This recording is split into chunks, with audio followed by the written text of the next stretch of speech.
That's it. You take away the salah, most things in your life is based on survival and reproduction. Isn't that ajib? Ajib. You're an animal. That's right. So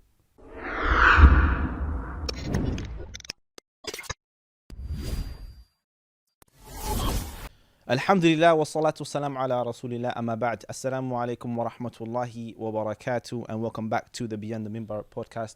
I am your host Muhammad Basaeed, and today, alhamdulillah, I have a very special guest. I am joined with none other than a person who's very, very known in the da'wah field, our Ustadh Hamza Tzortzis. How you doing, Ustadh? You okay? Alhamdulillah. Assalamu alaikum warahmatullah. Wa alaikum salam wa rahmatullahi wa barakatuh. It's good to have you.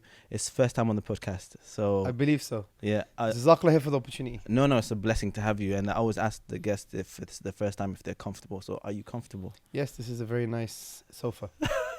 You can sleep on this, I guess. Yeah, I Like think a sofa bed. people have slept on it, but that's another story. Now, I've got you here, and I was messaging you earlier, and I was saying that there's loads of things I wanted to discuss with you, and then I managed to narrow it down to a couple of questions, and they're primarily going to be about da'wah, inshallah. So I'll have a few serious questions, and then we'll just discuss the topics, if that's okay with yourself. Yeah, sure. Yeah, bismillah. So, one of the first questions I want to ask was, what is it that people do da'wah for many reasons, right? And they do da'wah for many reasons, and they're in different parts of the field of da'wah. What is it that drives you to give da'wah, especially in the way that you do? Yes, so it's a good question.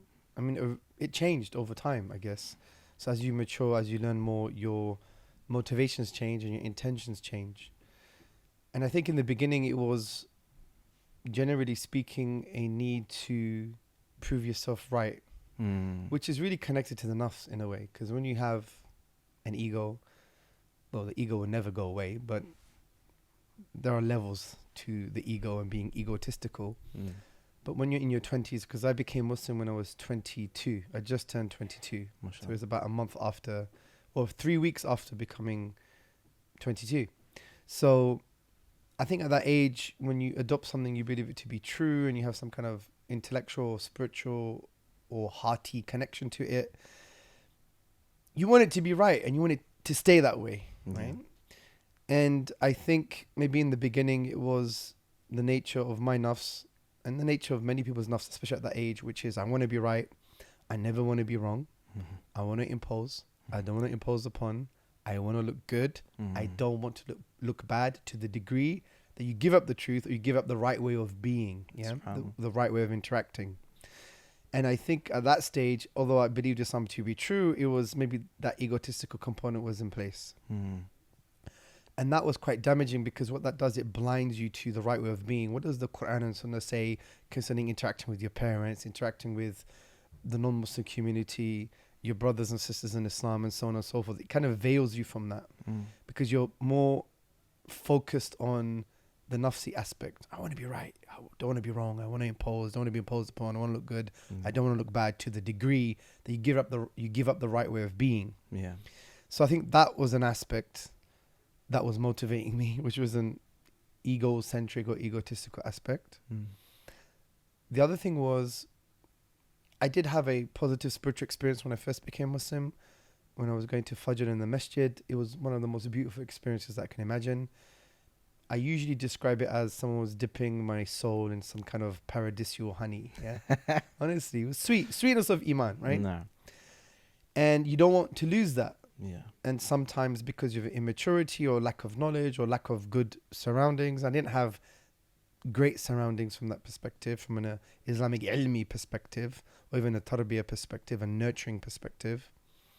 So I wanted to protect that feeling as well. So I think that was there. Also, there is a natural drive in human beings at that stage of my life. And even now, the natural state of a human being is you want to share what you love. Yeah. Yeah. What football team do you like? I don't really watch football. What sport do you like? I actually watch a bit of basketball. Basketball. So what basketball team do you like? Unfortunately, I like the Lakers. The Lakers. Okay, so that's not the team that Giannis plays for. No. But you like Giannis? Yes, I do. Great guy. Yeah. Greek Nigerian. Yeah. Alhamdulillah. So you like basketball. Yeah. Would you discuss with your friends why they should like Lakers or why Lakers is the greatest team? Have you ever done that before? From time to time, Yeah, so it's something that you love, you're going to share. of course. What about something that actually answers the existential questions in life? Like, why am I here? Yeah. What am I supposed to do? Where am I going? For who are you? Why are you? Yeah. Where are you going? All of that stuff, right? It answers the deep existential questions, the questions about purpose of life and so on and so forth. Yeah. So naturally, if you have a sense of confidence or ability, you would like want to share that because it's a human thing. And that's why the greatest act of humanity is to share Islam. SubhanAllah. Because yani, this life is what limited, 30, 40, 50, 60, 70 years. Yeah. The akhir is eternal. Eternal bliss or eternal punishment. If you are human, Yeah. like you want good for people, you're dedicated to people's goodness and guidance, then with all due respect, this is the important thing you should be focusing on. Yes, there are ways of doing that, develop trust, have rahmah, have hikmah and so on and so forth. But the point is, you want them to have that if you're human. And this was a key characteristic of the Prophet sallallahu alaihi wasallam. So when we discussed that the Prophet was a rahmah, a mercy to the worlds, he was committed to the goodness and guidance for all people. We even see this in the Battle of Uhud, when he was almost killed and injured, bleeding. Sahaba were killed. His beloved uncle was killed. Someone said, curse them. And he was like, I was not sent here to curse or condemn. I was sent here as a mercy. SubhanAllah. And essentially he said, oh Allah, forgive them for they don't know. SubhanAllah. In that state, by the way, Yeah. where he may have every excuse to make a different dua. Because he's almost killed, his Sahaba were killed. It was a grave mistake by some of the companions, Yeah. you know, when they're on the mount and so on and so forth. Yeah. So it was if there was any excuse to be had to actually make a dua against them, it would be at that point. Yeah. But look at the mercy of the Prophet sallallahu alaihi wasallam, because he was committed to the goodness and guidance. And we see this in various ahadith. For example, there is a hadith, there is a question on its authenticity, but Shaykh Albani, may Allah have mercy on him, said it's sahih. It's narrated by Bukhari, but it's in Tariq al-Kabir. And the Prophet sallallahu alaihi wasallam said, love for linnas, what you love for yourself. Love for humanity, what you love for yourself. Yeah. There's other hadith. I think there are hadith in Musnad Ahmad. There's a hadith, the Arba'in, in the Arba'in of An-Nawawi, Yeah. 13th hadith. لا يؤمن أحدكم حتى يحب لأخيه ما يحب لنفسه. You won't truly believe unless you love for your brother, what you love for yourself. Yes, this means Muslim brotherhood. Yeah. But An-Nawawi, the classical scholar, also explained it can mean brotherhood in humanity. From what perspective? From the perspective of you're committed to their well-being. Meaning, you want their goodness and guidance. So, essentially, the characteristic of the dua to people who share Islam has to be one that comes from that emotional space. The Anbiya, Ya Qawmi, SubhanAllah. oh my people. Yeah. Yeah? You need to consider them as your people. This is a prophetic way. Yeah. To the point, Lut alayhi salam would technically offer his own daughters to the people of Lut. Because remember, he offered the women. Yep. He had daughters. Yeah. Do you see my point? Yeah. Yeah. Do you see the issue here? Yeah. SubhanAllah. This is a critical point, critical issue. So it changes the psychological and emotional dynamic. And it frames everything in the correct way according to the Quran and Sunnah. So it's very important to have that. Because sometimes we get a bit excessive on, you know, we must hate kufr. And of course we hate kufr. For sure. We hate the rejection of truth. Who wouldn't? Yeah.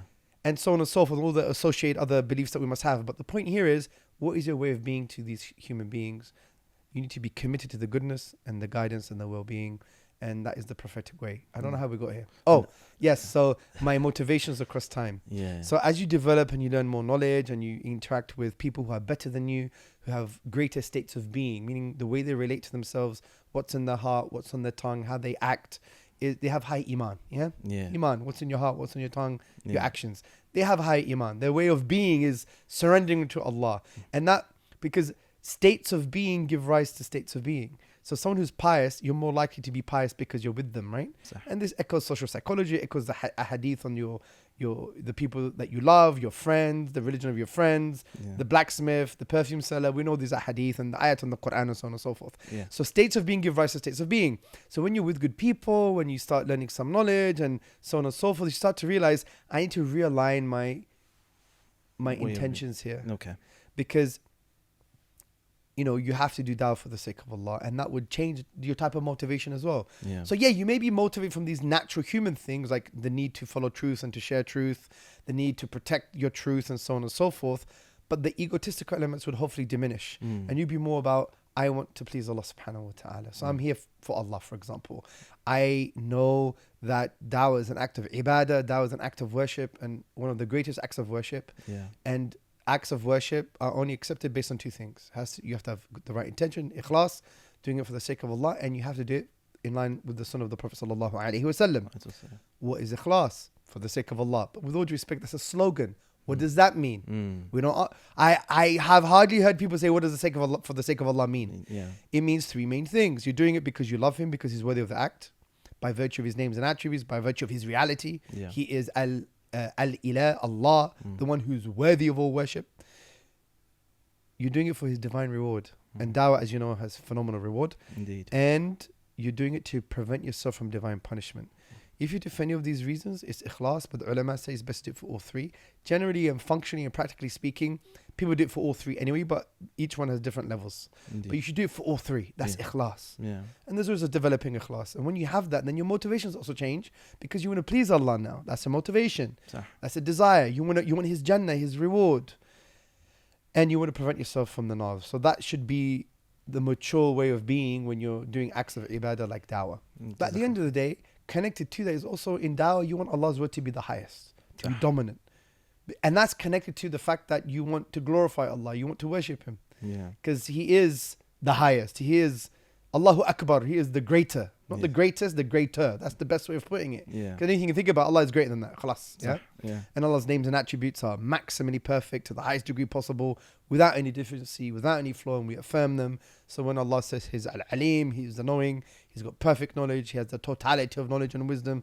Allah has the picture, we got the pixel. Allah is Al-Wudud, He's the most loving. His loving is the most purest form of love. He's the highest form of love, perfect form of love, and so on and so forth. So just understanding Allah's names and attributes, you want to glorify Him even more and extensively praise Him even more. Yeah. And dawah is a manifestation of that. It's an expression of that. Yeah. I want Allah's word to be the highest, because Allah is the highest and He's worthy of it, and so on and so forth. Yeah. So there is an element of that in the dawah zone. We miss that sometimes. SubhanAllah. We want Allah's word to be the highest. Jazakallah khair. No, absolutely brilliant. You know, I've one of the things that really kind of resonate with me, especially for people who may be watching, is that point of you saying that, asking me what I like, and whatever I like, I'd love to share with people. And I know you've used the example of a mango before. Yes. Right. Is your favorite fruit a mango? The Pakistani mango is probably one of my favorite fruits. Okay. Right. And if you love something, you want to share it with people. Now, I want to ask you a question regarding when was the first time you gave da'wah? Because obviously, if you love something, right, the first thing you're going to do is share it with who? The people that you love. Yes. Right. So I want to ask you, when was the first time after embracing Islam and learning more, you find yourself giving da'wah? I'm actually doing it. I'm giving da'wah. And who was it to? Well, it's quite funny because if you take the technical term of da'wah to mean to make an invitation to the way of Allah. Yeah. And obviously the way of Allah here means Tawheed, affirming His oneness, He's worthy of worship. Yeah. But there's also associated aspects to that, because within Tawheed, there's obedience, because that's ibadah, isn't it? Why Allah is worthy of worship. An element of that is that you obey Him, you surrender to Him. So I was calling to people to Allah's obedience before I became Muslim. Allahu Akbar. Yeah, that's true. Yeah, so I remember there was a non-hijabi at college. I think I told her, "Where your hijab?" And she took it off. I told her put it back on. Or from what I remember, my memory's not that great, but I would talk about things like this for sure. So I would kind of encourage the Muslims to be Muslim to a certain degree. Yeah. So this is before. Yeah, for sure. Allahu Akbar. Yeah, I remember when in Jahiliyyah, obviously I wasn't Muslim. There was a boat party and there was a sister there, and when I found out she was like Muslim, I was like, "What the hell are you doing here? These people don't know what's good for you," kind of thing, or "You shouldn't be here." Wow. I was giving her advice. We had a ghira for our sisters at that time, yeah. Allah so, alhamdulillah. So technically that was the case, but obviously for it to be accepted, you have to have ikhlas. I was just showing off probably or whatever, yeah. No. So the first time the first time I gave dawah is probably when I became Muslim, because your parents, you start talking to them about Islam and so on and so forth, and from there it was just a journey. MashaAllah. So I didn't do it very well though, especially to my father. It was terrible. I had to really ask for his forgiveness after a few years. SubhanAllah. Yeah, and that really fixed the relationship, because I took control of the relationship. Now it wasn't about blaming him, because he was like a hero to me, right? And I realized, okay, I'm Muslim now. He's not Muslim, so he can't be a hero. So I was hacking him away I tried to break that idol. But that's not Islam, because the Prophet would actually praise non-Muslims for certain attributes that they had. They're just, they're kind, whatever. Yeah. So my dad still had those behavioral traits, which are praiseworthy. Yeah. Right? And yet, but I had this very kind of, obviously no ilm, no good people around me to help me with the situation. So I just felt I had to break this hero of mine. And the way I did it was ridiculous. I would focus on his faults, make his faults bigger than they were, and so on and so forth. And it was a terrifying experience to the point where, we would argue, and then I would try and rip my dad to pieces, and he would go out in the garden and say, almost like in anger, saying, "Is this how Islam teaches you to treat your father?" Wallahi, it was a very moving experience. So, well, when thinking about it, it's very moving. So what happened was I realized it was just my ego, it was lack of knowledge. And then I really broke down to him. I said, "You're still my hero. We don't believe in the same things, but your great grandfather, your great dad, whatever, blah, blah, blah, blah, blah." He started crying. I think it's the third time in my life I saw him cry. Yeah. And from there, it's just breakthroughs. And even now with the establishing of that connection now and having that breakthrough, I'm able to share Islam with him in very organic, real ways, to the point he says, "Oh, that's very interesting. Islam says this, wow," and so on and so forth. So we have more authentic conversations that are more natural and more organic when it comes to Islam. But before, it was more ego, it was misunderstanding, not having the correct Islamic principles from the Quran and Sunnah to apply to these issues, hardly understanding of any Islamic ethics on this. So we live and learn. There's something that you've once said, and I really, really loved it. And it was about when you're talking to someone, especially if you're trying to convey the message of Islam. And now you're mentioning your father's, I'm remembering now. It's when you're saying that if you're talking to someone, right, you bringing out the best of their character. Yes. And speaking to that. Tell me about that, please. Yeah, I call this how you relate is what you create. Yeah, it's very powerful. And this is, I believe, a prophetic characteristic of the Prophet sallallahu alaihi wasallam. So I'll give you one example. There are many examples. You have the example of Julaybib, you have the example of Fulan, you have the example of so on and so forth. But this example is with Fudala ibn Umar. So Fudala ibn Umar nominally became Muslim. He still wanted to kill the Prophet sallam and take revenge. And he was circumambulating the Kaaba. And the Prophet noticed this, and I think he was holding a dagger, Fudala ibn Umar. And what happened is the Prophet noticed and said, "What are you saying to yourself?" And I think Fudala ibn Umar basically hesitated, and the Prophet put his hand on his heart, said, "Ask Allah to forgive you." And then what does Fudala ibn Umar says? He says something along the lines of, "By Allah, after this moment, no one was more beloved to me than the Prophet sallallahu alaihi wasallam." So look at how the Prophet related with his linguistic utterances, his language, his framing, and his body language. So he created the best version of Fudala ibn Umar through that process. So let's break this down, this conception, make it universal. When you see all human beings have a fitrah, is the fitrah bad or good? It's good. It's innate goodness, right? It gets clouded based on the hadith in Sahih Muslim. Doesn't use the word clouding, but I like to use that metaphor. Parenting and socialization affects it. It clouds the fitrah. And our job is to uncloud the fitrah, to allow the fitrah to direct itself towards the truth. So it's like a vehicle in a way. If the windscreen is clouded, you're not going to truth, destination truth. It has to be unclouded, right? So that's our job as du'at. And there are many ways to uncloud the fitrah. And we see this in the Quran and the Sunnah, and even the way the Sahaba became Muslim. It wasn't just abstract theological arguments or philosophical arguments or whatever. It was, the character of the Prophet ﷺ. It was stuff related to ruhaniya, spirituality, ibadah, sajda, whatever, salah. Anyway, the point is the Quran itself. So the point is there's different ways to uncloud the fitrah, and you could use them in combination or in isolation depending who the person is. Because the art of dawah and the sunnah of dawah is when you're dealing with the individual, you individualize them, meaning what is the context, what's the so on and so forth. Anyway, point is there's goodness in everyone. So assume that, know that, because this is from Allah. Allah created within them. So there is a potential Muslim in them or potential goodness in them. So the way you express yourself when you talk to them, you assume that you're talking to the optimized version of that person. And also your body language is relating to them in a way that they are the optimized version of that person. And when you do that, you create the optimized version of that person, even if they come to you with hatred. And I've done this and it works. And this relates to the ayah in the Quran, in my view, in Surah Fussilat verse 34, when Allah subhanahu wa ta'ala says, "Good and evil are not the same, repel by that which is better, and between two people there's any enmity, it will turn to intimate friendship."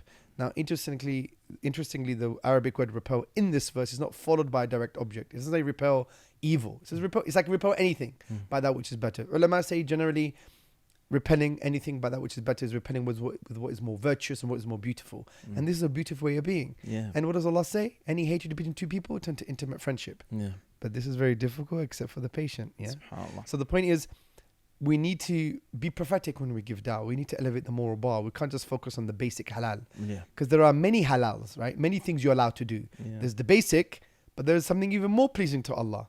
Like in some cases, if someone slaps you, maybe you could slap them back, or you could defend yourself. Or if they spit at you, maybe you could spit at them back, or you could call the police, you could get whatever, defend yourself. But there's another way of being as well. You could smile. And you could wipe your face and give them tissue to wipe their own face because they have a bit of their own dribble. Yeah. And that happened once. I remember With a woman. Yeah. And a brother. Yeah. In a dawah outside Stratford. Yeah. And she comes back after that moment and she becomes Muslim. Yeah. Because she was so impressed by him raising the moral bar. And after some time they got married. Yeah. So I say, sisters, you're in a good husband, spit on him first. I'm kidding. So this is hilm. This is forbearance. And this is the key characteristic of the Prophet sallallahu alaihi wasallam. And that's why one Jew, he actually tested the Prophet sallallahu alaihi wasallam. He saw two signs of prophethood. He wanted to see one more, which was hilm and forbearance, repelling evil by that which is better. And he tested him, and he did, and the Prophet did repel by that which was better, and he became a Muslim. He was waiting for the final sign because he wanted the three signs. The Jew saw two out of the three, and he wanted one more. Anyway, and I think this hadith is in Bukhari that people can investigate further. So where were we? We were talking about how you relate is what you create. Yeah. So do it. It works. Do it even with Muslims. Sometimes Muslims, human beings, we're tired. We have trauma from our past, or parenting, or life struggles. Assume the best. Assume that they are truthful. Say someone's known to be a liar. You're not going to make him better or her better if you call them a liar all the time. You're just reaffirming who they are. Ajib. There is a truthful person in them because they're Muslim. And you have to believe that because they gave shahada, they're Muslim. You can't say they're lying because they're Muslim. So at least there's one truth that they have. So they're truthful in something. Yeah. And they have a fitrah and so on and so forth. So they're truthful. So treat them as if they're speaking the truth and relate to them with your body language as if they are. Yeah. Obviously do it don't be naive, but do it in effective ways with hikmah to get the best out of them. It's like children. Sometimes children lie. They don't want to displease their parents. Yeah. Why do you lie for? Lying is haram. You're a liar. You're a liar. You're a liar. You're going to create a liar. So what you need to do is create mechanisms with your body language and your utterances, how you describe them and how you speak to them, that actually gets the best out of them. That you get the truthful person. The way to do that is to actually relate to them as if they are speaking the truth. And that would differ from person to person, but the way you express yourself and the way you relate behaviorally, your actions, you can get the best version of themselves. And that happened to me with one of the EDL supporters years ago, maybe more than 10 years ago. He was like, you want beep Sharia law kind of thing. Yeah. And at the end, he hugged me. SubhanAllah. Because you treat them as if, because there is goodness in every human, right? Because we have a fitrah. It's about removing those clouds, yeah? Some people's fitrah is clouded a lot, yeah? But the point is, the way to do that is in the prophetic way, is by relating to them with your descriptions, with your language, and with your behavior in a way that creates the best version of them. And I'm not too sure about the authenticity of this, but the Prophet sallallahu, and people need to check this out, but I think the Prophet got someone to write a letter to Khalid bin Walid when Khalid bin Walid radiallahu anhu was the butcher of the Muslims. Yeah. So what did the Prophet say? How can a wise man not become a Muslim? SubhanAllah, yeah. How you relate is what you create. I'm wise. I must be wise. Islam is wise. I'm going to become Muslim. Do you see my point? Yeah. I know that's a crude example, but I think the point is made clear. How you relate is what you create. No, that's absolutely fantastic. To be in first of all in that mindset in order to do that, something we need to learn. Yeah, but that mindset is based on what we said previously. You have to be committed to the goodness and guidance. Like some wives may have like terrible husbands. Yeah. And vice versa. Some husbands might have terrible wives. With all due respect, if you're going to call her a terrible wife, you're not obedient. And then she says, you're not fulfilling my rights. And this is debate. It's chaotic. Yeah. Don't get me wrong. We need to hold each other to account. Remind your wife that, I have rights, you have rights, using the Quran and Sunnah. You could do that. It's not a problem. Yeah. But from a psychological perspective, elevate your game. Be more prophetic. If you want her to be the best version of herself, or you want your husband to be the best version of them, then judgments are not really going to work per se. Yeah. Obviously, there's contextual differences, but the point is, you're lazy. Yeah. You don't work. We've got no money. So he's going to be lazy. He won't work, and you won't have any money. So you need to try and use your language and your behavior in a way based upon the intention or the perspective, the motivation that you committed to the goodness and guidance for the sake of Allah, and the way you express yourself and behave, if you do it in a way that relates to them as if they are hardworking and they are dedicated to their family and they are dedicated to the service of the family and to support and have that qawwama, that qawwamuna to maintain and protect their family and the women folk, that necessary patriarchal hierarchy, which is very important, right? We're not going to get any lessons from the liberal or secularists, trust me, the destroying of the necessary moral hierarchies that have served humanity and Islam well. They could just stick to the, as we say in Urdu, I don't speak Urdu, but bakwas, that rubbish. So the point here is, if you relate to your spouse in a way that you relate to them as if they're the optimized version of them, you will get that from them. But you have to have patience. It's not like a 1 hour fix. Over time, maybe the days and the weeks, they would start being present to your positivity or optimization of them through their language and behavior, and they will try and live up to it. And it's hard, but that's why, wallahi, when you do things for the sake of Allah, I have this sometimes, I say this, I have a for the sake of Allah button. Sometimes, akhi, there are times where I don't want to do anything. Like, I tell you a story. I was really tired in Canada. I gave a 2-day course, and some people were coming, some imams would come and meet me. Very important meeting. They didn't plan it. I wanted to go home. I'm an ambivert, bro. The older I get, when I'm on platform, I'm like an alpha, an extrovert. When I finished that platform, I want to hide and sit in a bath for 3 hours, hot bath. That's my preference, kind of thing. Okay. So I'm like, I want to go to the hotel room, man. I'm tired. Come on, have some rahmah. So he comes to me. They drive like 2-3 hours or something, and I could see in his face. And I was like, oh my God. So I think at that time I said, you know what? I'm have to press for the sake of Allah button. And wallahi, when you do that, your body follows. Subhanallah. And from that meeting, ya akhi, had a meeting with those mashayikh, and we ended up training 15 or so key imams or du'at from Canada on very important issues concerning dawah that helped change narrative from that one meeting. It created and these imams had access to potentially hundreds of thousands of Muslims. So imagine the reward. So, there's so much barakah sometimes to say, you know what, for the sake of Allah. And that goes with love, that goes with dealing with people. And when that happens, there is a barakah in the relationship, and you have more natural love for them. Well, honestly. And you have a natural connection with them. And that's the powerful thing of not doing it for the sake of your ego, your nafs, or your own benefit, dunya benefit. You're doing it for Allah.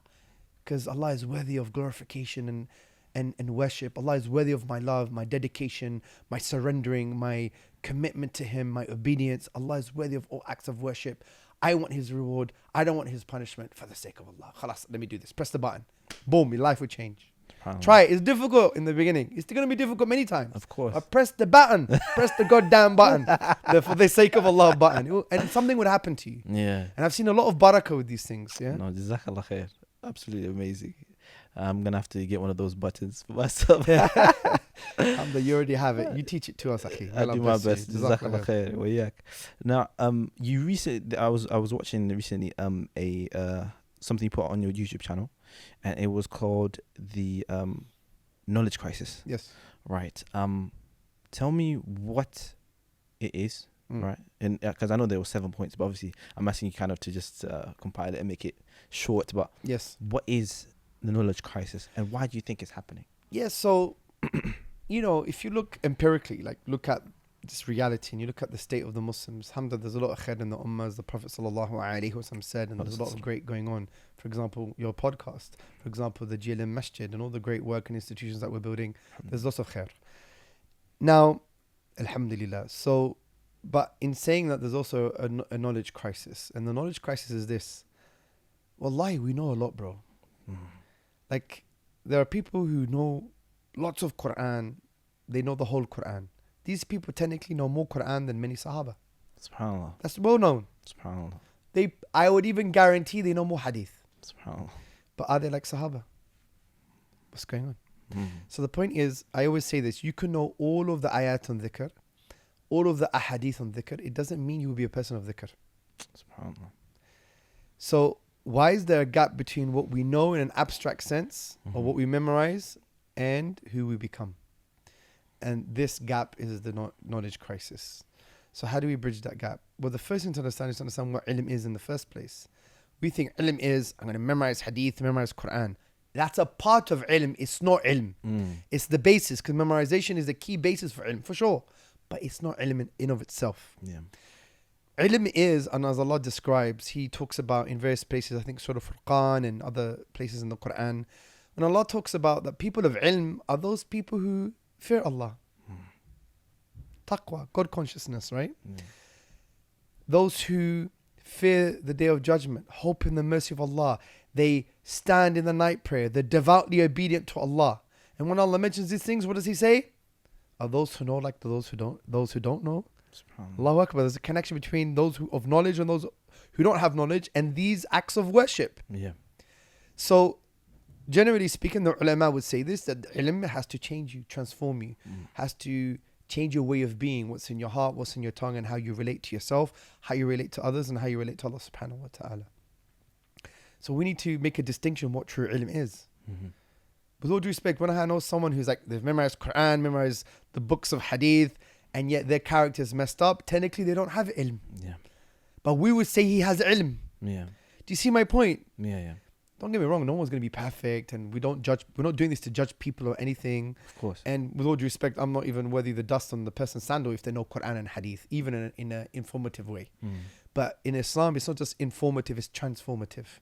There's two different types of knowledge. There's an informative knowing and transformative knowledge, transformative knowing. Yeah.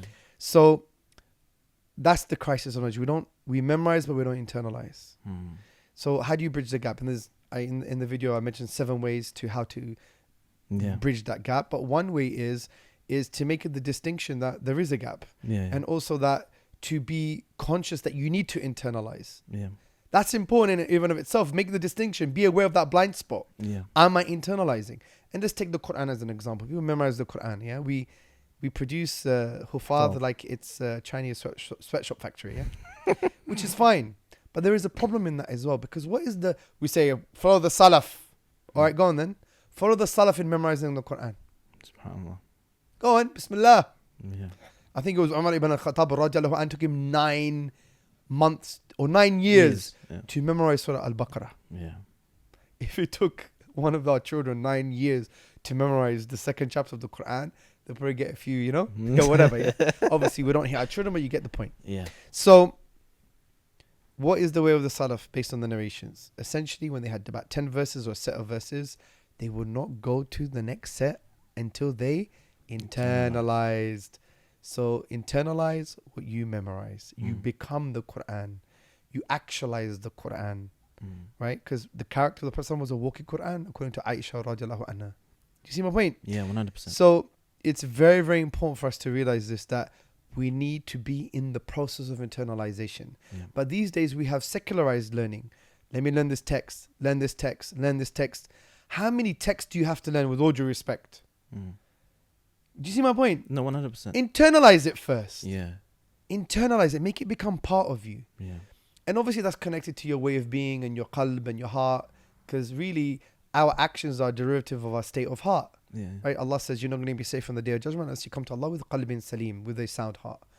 And so on and so forth. And we know this. And the hadith about the morsel of flesh, if it's sound, the body is sound, and all of that stuff. Yeah. So we need to focus on this, because the aql, the intellect, right, which you may use for gaining knowledge, it's not an AI robot machine that you type in an algorithm expecting certain results.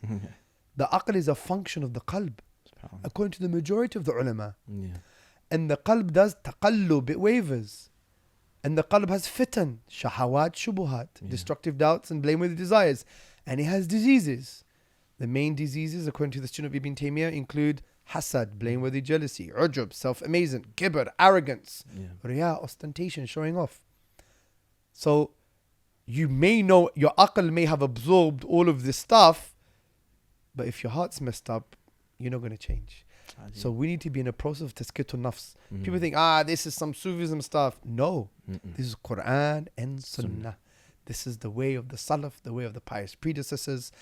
Imam Malik, 2 narrations attributed to him. May Allah have mercy on him. 2 narrations concerning knowledge.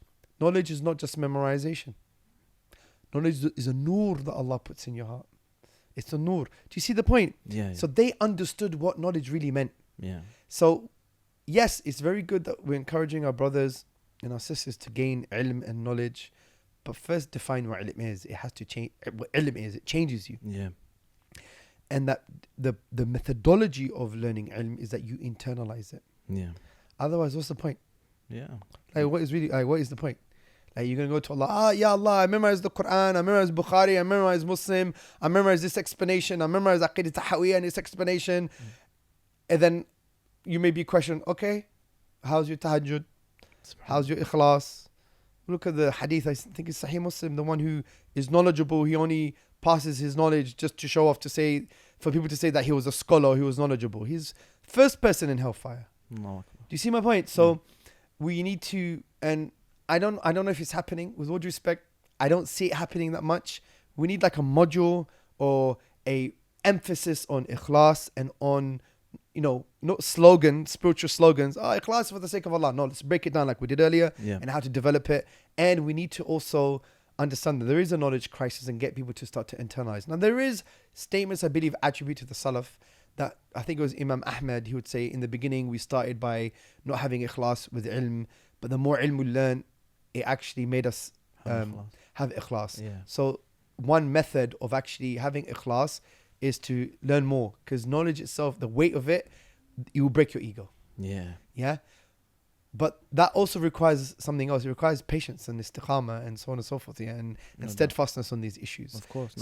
There's other hearty traits that you have to have for that to happen in the first place, because if you're there for showing off, there's only so much ilm that you're going to take, because this is a heavy it's a duty, and it's heavy. It's not easy. Yeah. So anyway, notwithstanding, that's in summary the kind of crisis that we have, and inshallah we'll solve it. And the way to solve this crisis as well is to encourage the internalization and to teach in a transformative way. Yeah. Because the ulama would teach in a transformative way classically.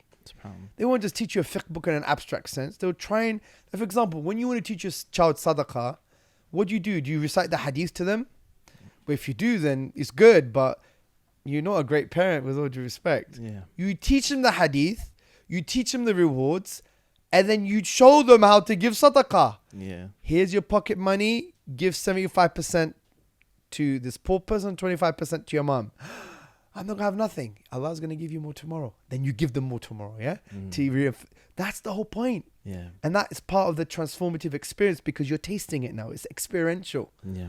Yeah, so No, and by the way, this doesn't mean I have internalized what I know. Yeah? This advice is to me as well. Yeah, no, jazakallah khair. It's one of the things that when I first heard knowledge crisis, like, what is knowledge crisis? And then listening to it, I was like, there is definitely a knowledge crisis. Yeah, subhanallah, and it comes back to what you were saying. And I know this because I, in the Dawah sector, I've managed global organization. I managed an institute. I see du'at. I see behind the scenes. And there's good and there's things that we need to work on as well. No, jazakallah khair. Like there was one day, na'udhu billah, I don't have stories. I mean, I shouldn't say anything negative, but human beings are human beings. Yeah. By the way, it's no one related to me and my team, alhamdulillah. Yeah?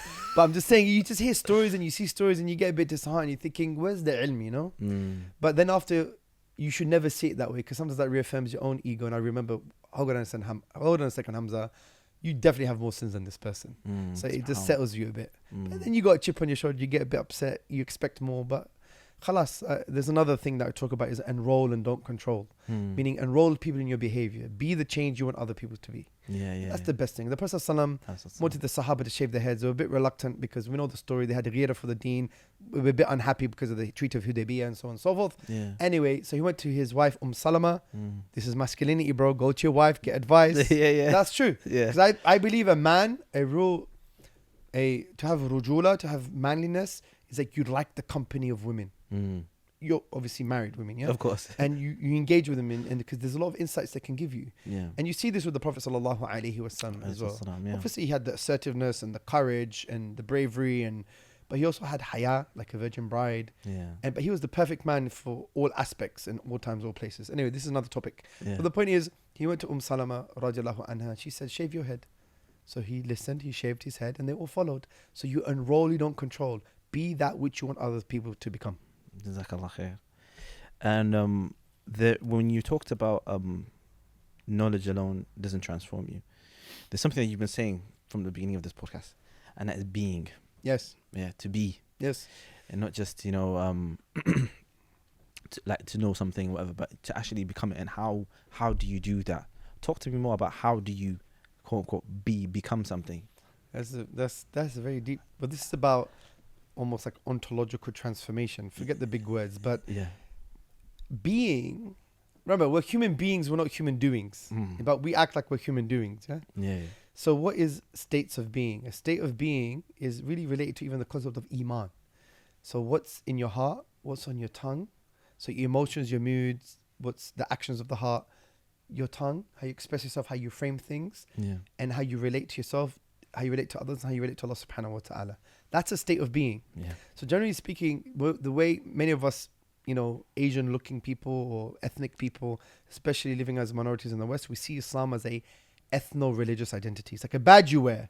Yeah, of course I'm a Muslim. You see some secular Muslims, you know, I'm in Turkey a lot, and some of the secular Muslims, may Allah bless them and guide them, you know, they'll be like, is this halal? Is the meat halal in this shop? Astaghfirullah or something. Of course, I am Muslim. They don't pray, they don't fast, they drink, they gamble, whatever, some of these guys. But they have that identity. But that form of identity is a nationalistic type. It's like an ethno-religious identity. It's a badge that you wear rather than a way that you are. Now, jihad is to struggle. Yes? So you struggle. A mujahid is the one who struggles. A Muslim is what? The one who submits. You're in a state of surrendering peacefully to Allah subhanahu wa ta'ala. You surrender yourself to Allah. You submit yourself. It's a being, a way of being. And that submission is expressed in your heart, in your tongue, and your limbs, and how you act, how you relate, and how you act. So the way to have transformations to change any of those three things.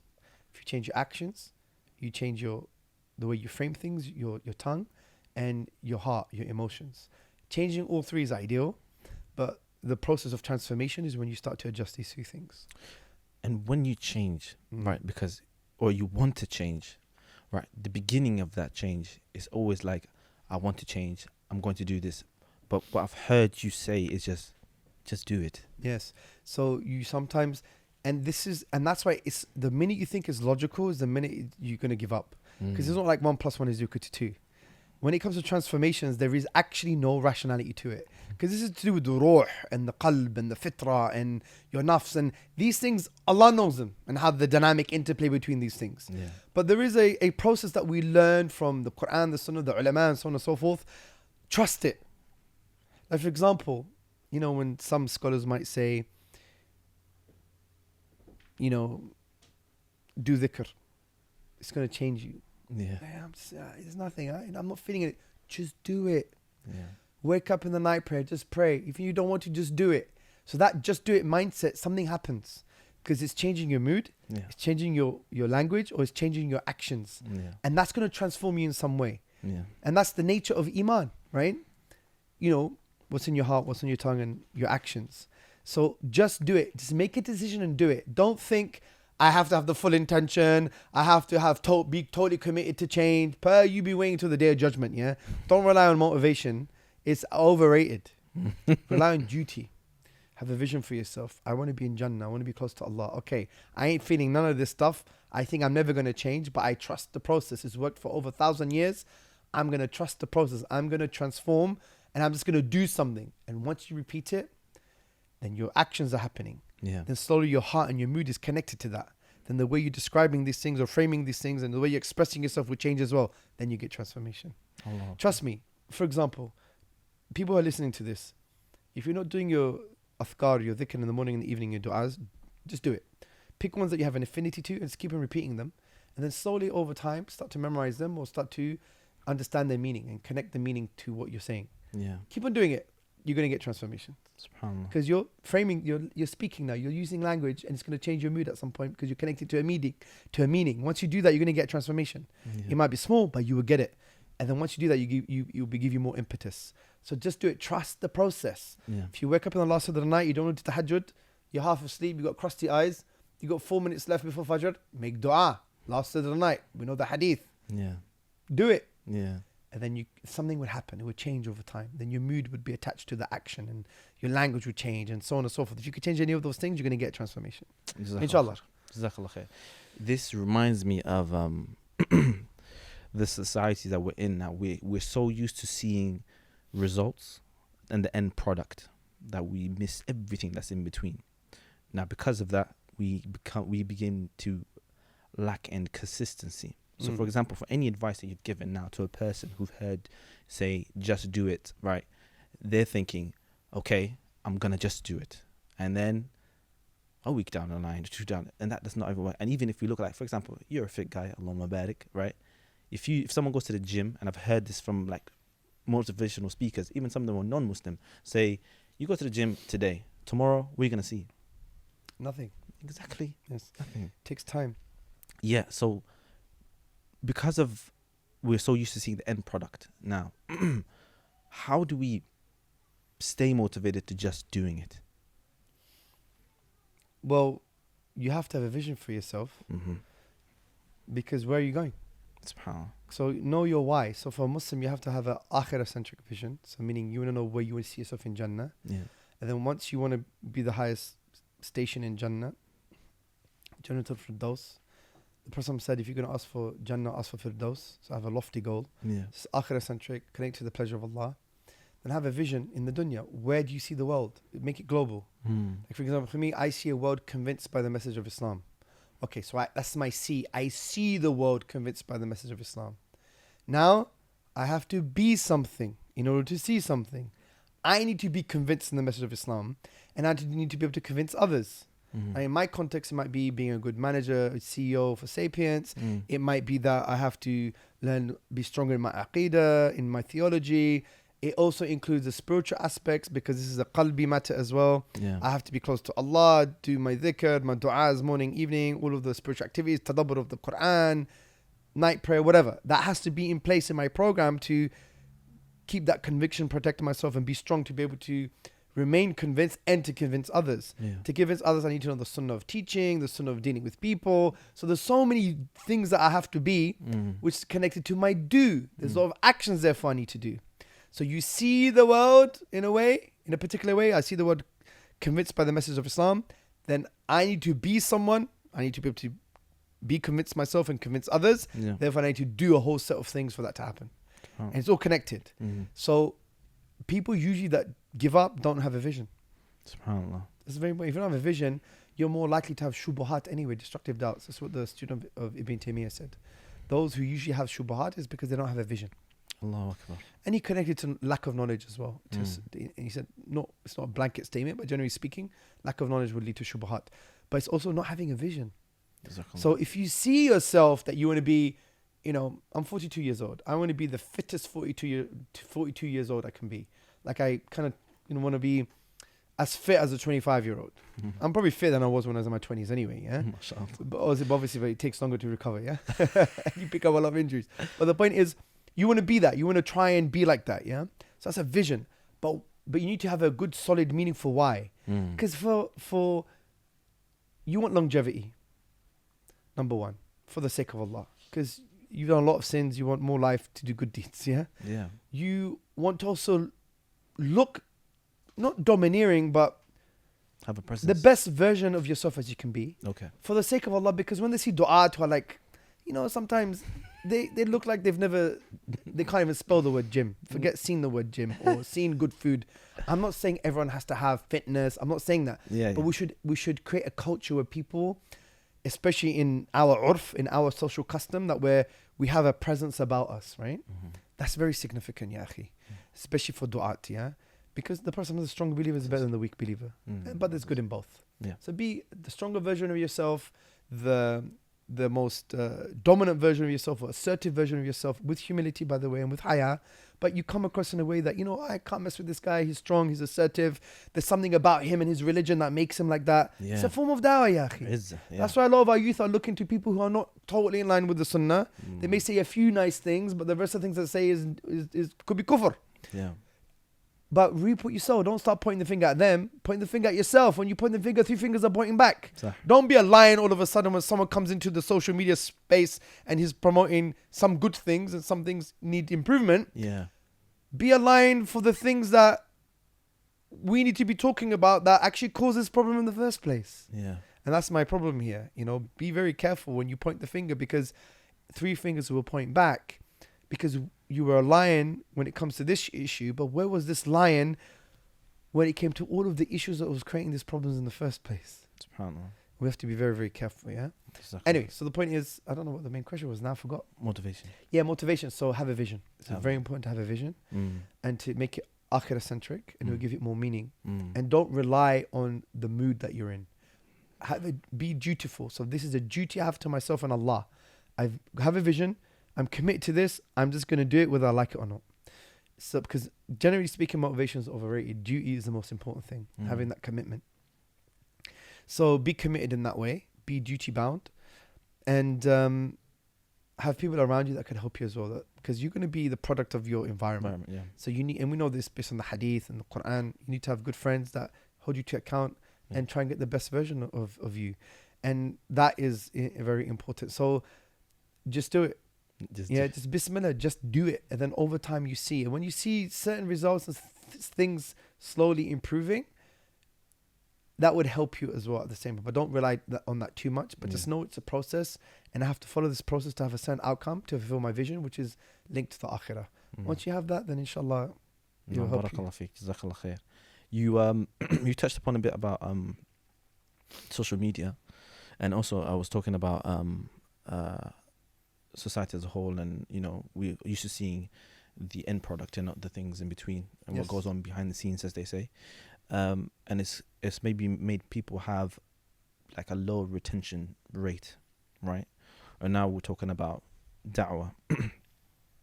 How has this affected the da'wah? Like, a brother actually wanted me to ask you, you know, a brother that I know, you know him as well, but you might not remember him. He's a very good brother, revert brother.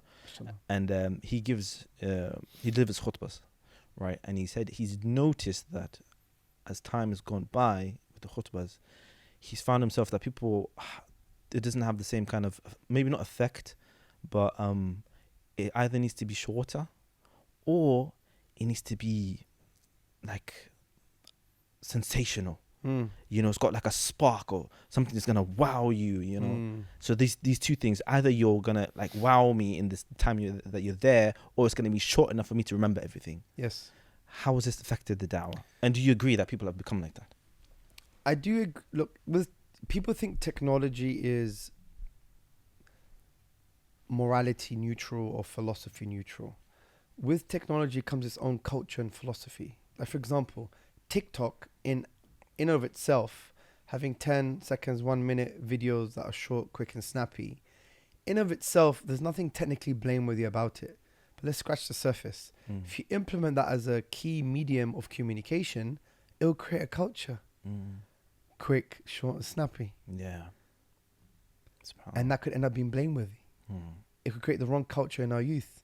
So we have to realize that there's no such thing as technically a piece of technology being morally neutral or culture neutral, philosophy neutral. Even in the workplace, you may implement an algorithm or a system. I know this sounds a bit crude, but you may over rely on it, and then you forget about relying on Allah subhanahu wa ta'ala. This is a key point. It's like operational shirk for some reason or something, yeah? You think, yeah, my strategy, my systems are going to get us there. Hold on a second. Wasn't this the shirk of the man with the 2 gardens in 18th chapter of the Quran? Yeah. He was the shirk of focusing on the means, not the creator of the means. Be very careful. So technology can bring its own culture and philosophy. We don't think that. Yeah, okay, it's on your phone. Oh, I can give the phone to the youth, see what happens. A phone in and of itself is technically morally neutral, but when you implement it in reality, it will come with a particular culture, yeah? So technology is to blame. But it's not the fact that they don't have long-term focus. Because if you look at the time spent on your phone, 11 hours spent on your phone, on Twitter, social media, they've technically read 5 chapters in that day. If you scroll and read like 1,000 tweets or 100 tweets a day, you're reading a chapter a day or something. So it's not as if you can't engage with content. You can. You can. Yeah. It's just the way and the snappiness and the sound bites, or the short posts, and the changing of colors, and the continuing changing of what you're reading, Yeah. that just keeps you more focused. It's like the dopamine. Yeah. Dopamine. So what we need to do is create a different culture, and we have to get people to realize. And sometimes we need to realize that we need to start getting our youth and our adults some time off their phone. They need to commit to at least once a month, that 3 days a month, that they have to never touch their phone for a whole day. SubhanAllah. And then build on it.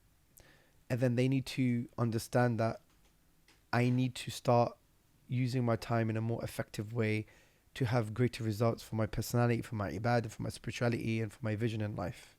So what I mentioned earlier, I was doing this course. I said, map out your normal week. Monday to Sunday, every hour, what do you do? Don't lie about it. Even if it's a mundane week, I woke up at Fajr, didn't do zikr, ate a huge, nasty, unhealthy breakfast. This is what I ate. Didn't bother hug the kids. Went to school. I didn't give them breakfast, didn't have time. They didn't wash their face, so licked my finger, removed the crust from their eyes. Parents do that, yeah. Get them ready very quickly. Comb their hair while we're driving. Madness, yeah. Give them some quick toast when you're in the car. Whatever, just start talking about your day. Write down your day. Then I went home. Was supposed to work. Hardly worked. Start watching some TV. Was scrolling on my phone. Read one line of Quran, then gave up. Just because someone called me. Had an hour and a half conversation about, gossiping about some auntie. Now they've been like, stuff like that, right? Yeah. Just map out your day. I know this is crude, but you remember it. Yeah? Map out your day, fitness, whatever you did. Yeah. And then on the Sunday evening, look at the whole week, what you've done. And you're like, oh my God, what do I need to improve on?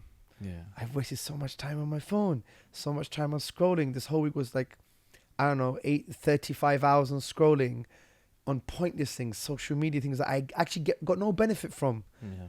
When I scroll on TikTok and I scroll on Instagram and I scroll on the reels and the shorts, you literally do not get any benefit from it. It's just dopamine. And then you crash, and then you got nothing for it. Didn't improve your life, your ibadah, nothing.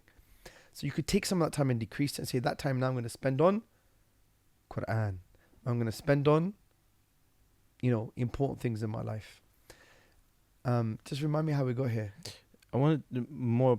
So this is a person who's actually, Oh, yes. So the retention. Yes. So what would happen is you fill things in your day that would help you with serious study and retention. Mm-hmm. So you get used to it, because the brain is like a muscle. Mm-hmm. If it's used to like quick shorts, TikTok, Instagram, Twitter, changing from text and colors, and the dopamine rush, that is actually going to dictate what your brain is used to, what it wants. You need to take a step back and to detoxify. You need to detox yourself. Mm-hmm. And then you need to have a diary, have your timetable where you have things in there that are serious. Like, I'm going to read a chapter a day, or I'm going to read at least 2 pages of a tafsir book and write notes. And be patient with it. And over time, you'll be able to do it. Mm-hmm. Otherwise, when you listen to a khutbah, you're going to be expecting, a 3-second khutbah and just dynamic, and you really didn't learn anything. There was no real substance. Yeah. And this is also a duty amongst the mashayikh, the leaders, the du'at, to force a particular culture on us now. So the khutbah should be, yes, as good as possible. Try your best, have ihsan and ikhlas in delivering it, and make sure it's appropriate to your audience. Mm-hmm. But give them substance, Mm-hmm. What about the Islamic message and the da'wah being on those actual platforms, a da'wah dopamine, if you will? Yeah, that's so true. You know what? It's a catch-22, because it's the maslaha mafsada. It's the benefits and harm now, the benefit and the harm of these things. Yeah. So there's a lot of harm out there. Yeah. Generally speaking, we can't just do a blanket ban to all the Muslim children not to use it. It's practically impossible. Yeah. So the mitigation strategy is providing Islamic content. But again, with that Islamic content, you're going to dumb things down. You're going to be way too simple, or you're not going to give the correct context, and you're going to rely more on aesthetics rather than substance.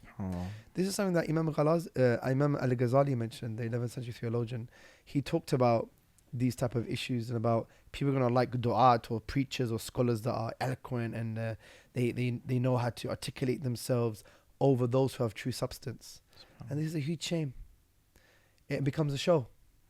But I'm not saying we shouldn't have it. We need to have it because it mitigates all the other haram that's out there. At least they're watching something that is kind of Islamic, that could maybe bring them closer to something more substantial. Yeah. So I don't have the answers, but we do need, and I mentioned this earlier in the course, we really need to sit down, not only du'at, but mashayikh and so on and so forth, and to strategize. Because when the TV came out, I don't think there was a strategy. When the internet came out, hardly any strategy. There was one sheikh who tried to bring mashayikh together to say, look, the internet is a massive thing. It's like having access to like an infinite library almost. Yeah. And you don't have control over the content. And 99.9% is going to be kufri stuff. So we need to actually, and we're giving all the children keys to this. Free access. You know, we need a strategy. There wasn't much of a strategy. It was firefighting. We firefight a lot. Then the social media came. Firefighting again. The metaverse is here. Firefighting again. Do you see my point? Yeah. We need to preempt these things and be strategic. But that requires a sense of unity, a sense of coming together and thinking about bigger things. No. Right? And these are serious matters that engulfing the hearts and minds of our youth and Muslims in general, because these platforms and these media are used to engulf our hearts and minds, to penetrate kufr in our hearts and minds. Yeah. Allah understand. So what's our strategy? Obviously, we caught up a bit with regards to the internet and YouTube. We've got public speakers, channels, content. But it was a little bit too late, I think. Now, social media, we lost the plot. Yeah, because the algorithm is designed to increase engagement, and the algorithm is designed to increase money.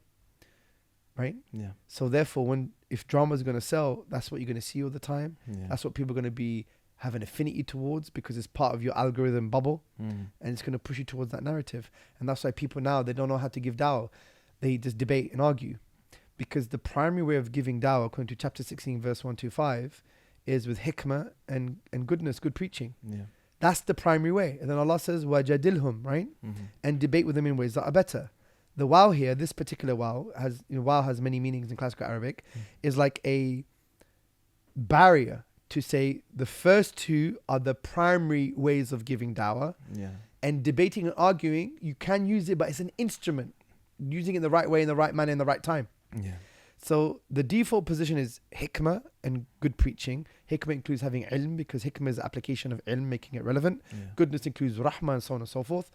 And then the debating is instrumental, using it as an instrument in the right time, in the right way. Yeah.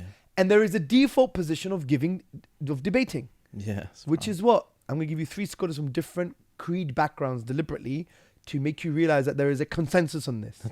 Ibn Kathir, Jamakhshari, Imam al-Nasafi. Ibn Kathir says, if you're going to debate with kindness, gentleness, and so on and so forth. Jamakhshari said same thing, and he said no gruffness, no harshness.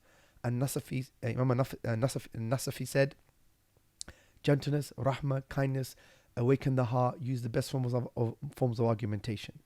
Yes, there are times when the context changes that you're going to be a bit more assertive. Of course. But that's not the default position. But our dawah these days, we don't give the default dawah, which is hikmah and goodness, good preaching. Exactly. We just do debating. Yeah. And even when we debate, we don't do the default way of debating.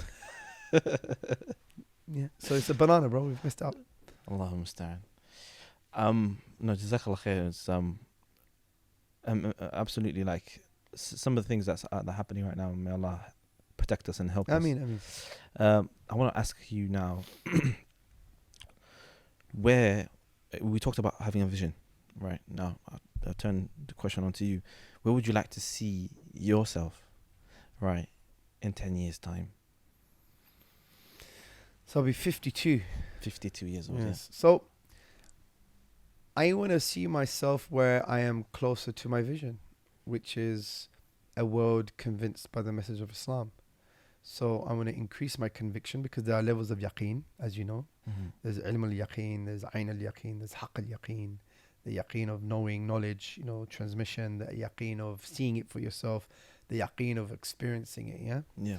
So increase your yaqeen, increase your certainty, and increase my ability to be the right person to fulfill that vision for the world, which means I have to be a good CEO, the best leader I can be as much as possible, with empathy, rahmah, courage, knowledge, and so on and so forth. And in that, there's a lot of do that I need to achieve, a lot of actions, which is, increase my ibadah, and all of the essential elements of being a da'i and all of that stuff. Yeah. Get better with your Arabic, with your Quranic Arabic, finish my PhD, which I think is fulfilling a gap in the Dawah sector. So it's really just continuing my vision, just being the better version of myself. But what I want to see as well in terms of people is I want to be replaced. That's the whole point, isn't it? The real kind of hidden goal of a da'i is that they don't become a da'i anymore. Obviously that would never happen because we know dawah is always required, but that should be your intention, or at least you should also want to develop people that are better than you. But these days we're not like that. I want to be the best, right? But we need to develop people much better than we are, and just it continues that dawah journey for the community and for the world. So in essence, it's just the continuation of fulfilling my vision. I know I've answered the easies because I already know what my vision is. Mashallah. Do you see? Yeah. So I know what I need to be. Yeah. And how to improve that. And I know what I need to do in order to be the person, in order for me to see the world in a particular way. Yeah. The see and the be and the do. So, obviously when it comes from a intellectual perspective, obviously have more knowledge in aqidah, more knowledge in the isms and schisms, how to deal with them from the perspective of the Quran and Sunnah. Also, have my PhD finished, train other people, train thousands of people all around the world in multiple languages. It also includes, being the best physical specimens of a 52-year-old, because, of course, you have to maintain longevity and, inspire others. There's so that's it really. And being a great father and uncle and son and all that stuff. So may Allah allow that to happen. I mean, yeah. We talked about, a lot of things that we talk about it would require the individual, whoever may be listening, whoever is even a Muslim, right? And it's something maybe you can correct me if I'm wrong in saying that in society now there's so much distractions, and I've mentioned this a few times, that we miss taking a step back and self-reflect. Because look, everything that you've mentioned is something that you've reflected upon, and that you've created that vision in yourself because you've actually sat down and you've thought about it. And you talk about writing stuff down, whether it's through the week, and then at the end of the week you've seen what you do, self-assessment. This is lacking nowadays. How would someone improve on becoming a person who's reflecting upon themselves and assessing themselves constantly? I think they need to be reminded why they need to have a vision and a goal. I usually say, taking away the 5 daily prayers, many of our lives are no different from an animal. A cow or a goat or a bacterium on the posterior of a dead rat. I know it's funny, but it's true. Because folk are driven by what? Survival and reproduction. That's it. You take away the salah, most things in your life is based on survival and reproduction. Isn't that ajib? You're an animal. So, I'm going to get married. Reproduction. Yeah. I bought her diamond ring. Survival and reproduction for some of us, yeah? I got a PhD. Survival, you're going to get a good job. Yeah. But I wrote her poetry. Trust me, that's survival and reproduction maybe, yeah? But you could reduce it to the core instincts. A lot of things, to get need for a job. I'm not saying these things are bad. Yeah, of course. But have a real life. Because Allah says in the Quran, يَا أَيُّهَا الَّذِينَ آمَنُوا اسْتَجِيبُوا لِلَّهِ وَلِلرَّسُولِ إِذَا دَعَاكُمْ لِمَا يُحْيِيكُمْ. O you who have believed, respond to the call of Allah and His Messenger, to that which gives you life. يُحْيِيكُم. But Allah is already speaking to people who's got life. So Imam Bukhari comments on this verse and says he's responding to all that is good. The point here is, have something in your life that transcends the bestial aspects of reality, the animalistic aspects, survival and reproduction. Yeah? And when you talk to people in that way, they're like, whoa, I don't want to. They don't like to self-identify with an animal. Of course not. So, they need that reminder. Yeah. So how do I now elevate myself? Okay, well, I have a vision and so on and so forth, and that requires self-reflection. Yeah. So sometimes you have to agitate self-reflection, and it won't come just from yourself, it will come from others. So that's why having a good environment is very important. And this is why the scholars of Tazkiyat al-Nafs, generally speaking, when they would teach someone on how to deal with the diseases of the heart, yes, there are many ways of dealing with them. hasad, ujub, riya, kibr, all of those diseases. There's ways to deal with them. However, one key way of dealing with them is your environment, your friends, your peers. You know, in the 18th chapter of the Quran, Allah mentions the people of the cave. People of the cave were righteous, you know, and the dog happened to be with them. So Allah saves the young people, puts them in the cave, and happens to save the dog as well. Ibn Kathir questions this and gives an answer. And there's a meaning behind the dog. Because if you remove the dog away from the story, it doesn't change really the story. But we know everything Allah mentions, there is a meaning and there's a lesson. Sah. But generally speaking, it won't affect the essence of the story. But let's go deeper. And Ibn Kathir basically says, well, if Allah put the dog in the cave and saved the dog as well because it happened to be with righteous people, then imagine what Allah will do with you if you happen to be with righteous people. So that's one way of actually agitating that self-reflection. Remember, states of being give rise to states of being. Be people who are self-reflective. And, you know, recently maybe I wasn't following what I should be following. And then one brother was talking about his routine, self-reflection, and he just agitated that in me. I said, yeah, I remember, this is what I need to do. And then he got me going. So being around good people helps you. States of being give rise to states of being. People who are reflective will give rise to your reflection. People who are loving will give rise to love. People who are passionate will give rise to passion. SubhanAllah. Jazakallah khair. It's been Allah bless you. a pleasure. I really appreciate you coming. I really enjoyed it actually. No, You Allah got bless the you. natural aspect of me. You got the organic aspect of me, which is very, very sometimes hard to do. No, So Allah alhamdulillah. bless you. You have a good knack at this. No, Allah Jazakallah khair. preserve you. Oh, Jazakallah khair. yeah. I think it's the resonance of your voice. You Do know? you think so? You got a good voice. You got Allah a good barik voice. feek. MashaAllah. MashaAllah. Is there It suits anything? the beautiful face as well. Allah Allahu barik barik. feek, Shaykh. Jazakallah. They're gonna make us, you know. You're going to blush, yeah? Alhamdulillah. Alhamdulillah. Alhamdulillah. Was that anything else you want to give advice to the people who are viewing this? You know, because usually the reason I have these podcasts was because I want people to extract as much benefit as possible, you know, and if there's anything else you feel like you want to give final advice to the viewers, Bismillah, it would be beautiful to have a nice conclusion from you. I mean, this has come to my mind. It's not really related, but No, it's a tafadhal. piece of advice. I think Yeah. it's important for us not to be reactionary. We live in a culture war, discourse at the moment, gender wars, wars of ideology. And sometimes, you know, if we think things like feminism is bad, liberalism is bad, postmodernism is bad, atheism is bad, secularism is bad, it's wrong, it's kufr, it's a rejection of truth for sure. But what we do now, we therefore adopt the reactionary stance. SubhanAllah. That's not Quran and Sunnah. We react a lot. We need to sit and reflect and say, what is the Islamic stance on this issue? SubhanAllah. So we respond accordingly. And that is based on what question? And this is the key piece of advice for du'at and Muslims in general.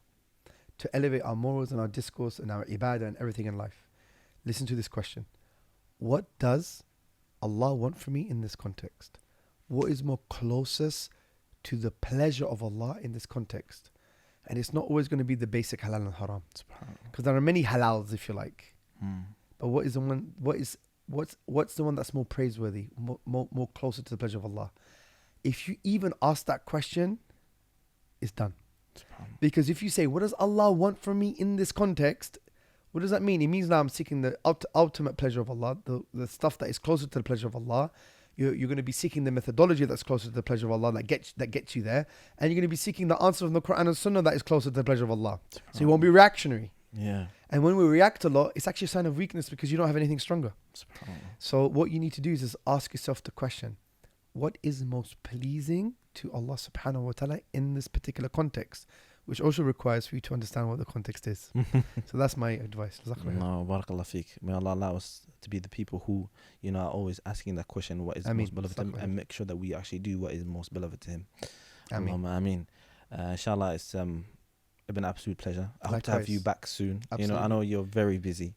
It'd be good to have you I back. waste a lot of time, trust me. No, inshallah. Sitting in those bars for 3 hours is a waste of time. Alhamdulillah. I'm a shower guy myself, you know. Oh, it's good. It's But my good. kids love baths, Allahu mashallah. Akbar. I'm like a child, really. Yeah. Since a child, I used to love baths. Yeah. Allah bless you. Think about the heat as well. Yeah. No, Allah bless you. And with that, we'll end this podcast. It's been an absolute pleasure hosting Ustadh Hamza Tzortzis here. Remember, if you have any comments, to put them down in the comment section, of course, like, share, Until next time, I've been Muhammad Basa'id here with our guest, Ustadh Hamza Tzortzis. Subhanak Allahumma bihamdika ashhadu an la ilaha illa anta astaghfiruka wa atubu ilaik. Assalamu alaikum wa rahmatullahi wa barakatuh.